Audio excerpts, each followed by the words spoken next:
Deuxième utilité des formules de trigonométrie. Donc on a vu dans le petit 1 que ça pouvait nous être utile pour déterminer une longueur. Et on va voir dans le petit 2 que ça peut nous être utile aussi pour déterminer un angle, ou plus exactement une mesure d'angle. Voyons voir ceci. Dans un triangle rectangle, quand on connaît la longueur de 2 des 3 côtés, donc si je connais 2 longueurs parmi les 3, on peut trouver la mesure d'un des 2 angles aigus. Donc les angles aigus, ça va être les 2 angles qui sont forcément plus petits que 90 degrés, évidemment. Ça va être les 2 angles autres que l'angle droit. Donc si dans le triangle rectangle ici, que vous voyez sous vos yeux, si je connais 2 longueurs, eh bien je vais pouvoir trouver la mesure de cet angle-là ou bien de cet angle-là. Voyons voir ça sur un exemple. Alors, on nous dit, supposons que AC égale 3 cm, donc on suppose qu'ici, on a 3 cm, et que CB égale 4 cm. CB, tiens, c'est l'hypoténuse, on suppose que ça fait 4. On cherche la mesure de l'angle C. Chaque fois, il manque mes petits chapeaux, vous les mettez. Donc, on cherche la mesure qui est là. Tout à l'heure, souvenez-vous, je vous ai dit qu'on indique par un petit point d'interrogation toujours ce qu'on cherche. Donc là, ce qu'on cherche, c'est la mesure de l'angle C, donc je mets un petit point d'interrogation au niveau de l'angle dont je cherche la mesure. Et maintenant, c'est bien joli, mais comment savoir quelle formule je vais choisir parmi les 3? Eh bien, comme dans la première vidéo, je vais m'interroger sur les choses qui m'intéressent. Les choses vont m'intéresser soit parce que je les connais, soit parce que je les cherche. Ici, l'angle qui est là m'intéresse, il m'intéresse parce que je le cherche. L'angle qui est là ne m'intéresse absolument pas. Il ne m'est pas demandé et je ne le connais pas, donc il ne m'intéresse pas. Mais l'angle qui est là m'intéresse. Le côté qui est là, qui s'appelle l'hypoténuse, m'intéresse, puisque je la connais. Et le côté qui est là, qui est le côté adjacent par rapport à cet angle, m'intéresse aussi parce que je le connais aussi. Donc l'hypoténuse, le côté adjacent à cet angle m'intéresse, et l'angle qui est là m'intéresse parce que je le cherche. Hypoténuse, côté adjacent. Quelle est la formule qui fait intervenir l'hypoténuse et le côté adjacent d'un angle? Quelle est la formule qui fait intervenir l'hypoténuse et le côté adjacent d'un angle?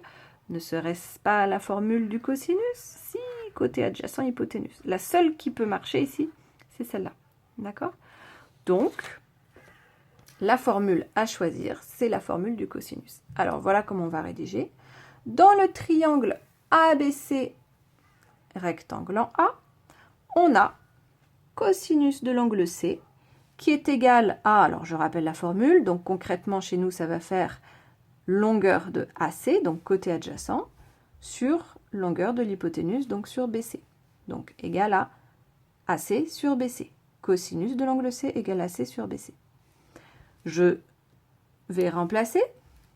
Alors en fait je devrais mettre plutôt des parenthèses, c'est mieux. Donc AC sur BC, cette fois je connais les deux. Tout à l'heure, je ne connaissais pas les deux, j'en connaissais qu'un. Mais là, je connais les deux. Je sais que AC, il fait 3 et que BC, il fait 4. Donc, je vais dire cosinus de l'angle C égale 3 sur 4. En revanche, ici, la mesure de l'angle C, je ne la connais pas, contrairement à tout à l'heure au premier exemple où je connaissais l'angle. Là, je ne le connais pas. Donc, je laisse comme ça. Cosinus de l'angle C égale 3 sur 4. Donc, on arrive à ça. Le souci, c'est quoi? C'est que ici, c'est pas une équation, parce que mon inconnu, ici, mon inconnu, c'est cosinus de C. Or, moi, ce qui m'intéresse, à la fin, finalement, c'est C tout court, c'est pas son cosinus. D'accord? Le problème, c'est que le cosinus, c'est pas un nombre qui multiplie C, ou voilà. C'est autre chose, d'accord? Je prends le cosinus de C. Donc moi, idéalement, je voudrais me débarrasser de ce cosinus. Je voudrais une réponse qui me dirait, eh ben voilà, la mesure de l'angle C, c'est égal à quelque chose. D'accord?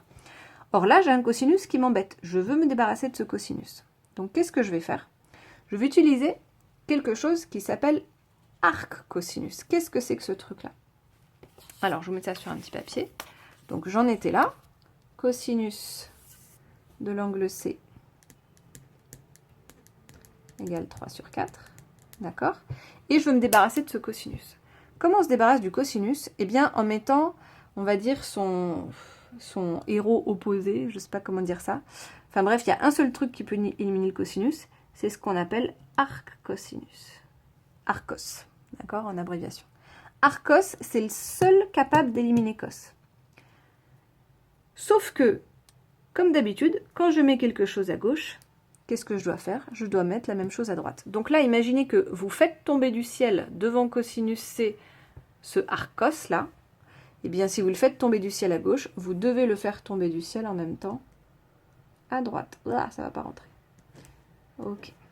Donc, on fait tomber un arcos à gauche, on fait tomber un arcos à droite.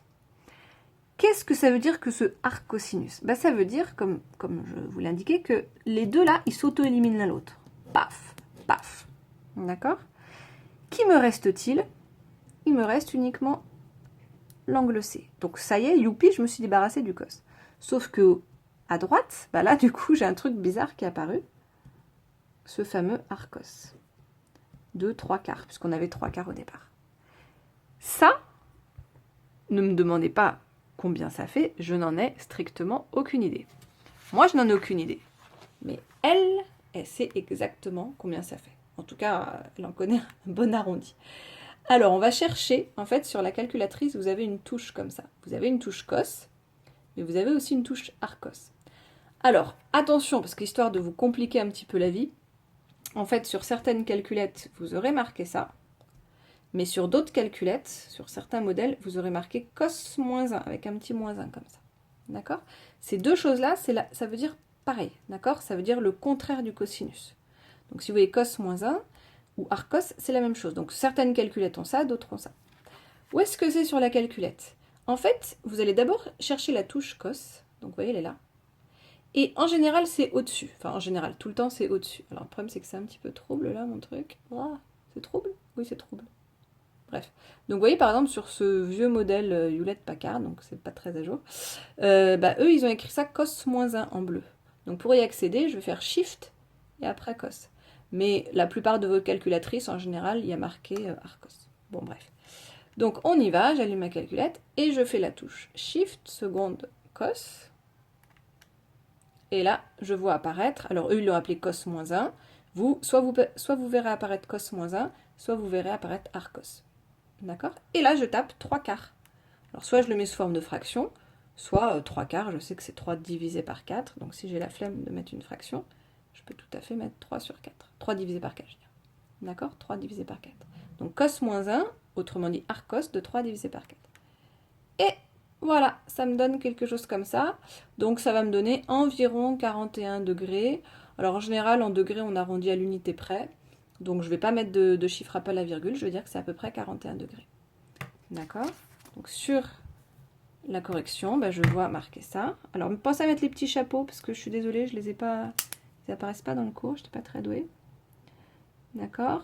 Donc, mesure de l'angle C égale arcos de 3/4, autrement dit cos moins 1 de 3/4, c'est pareil.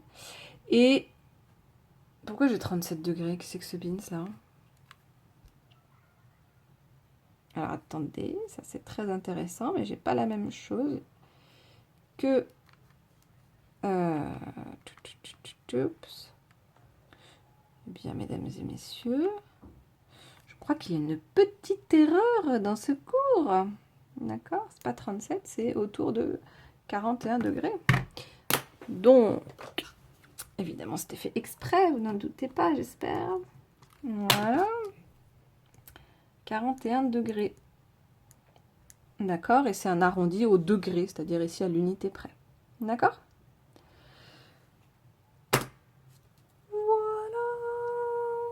Si vous avez des questions, c'est par mail.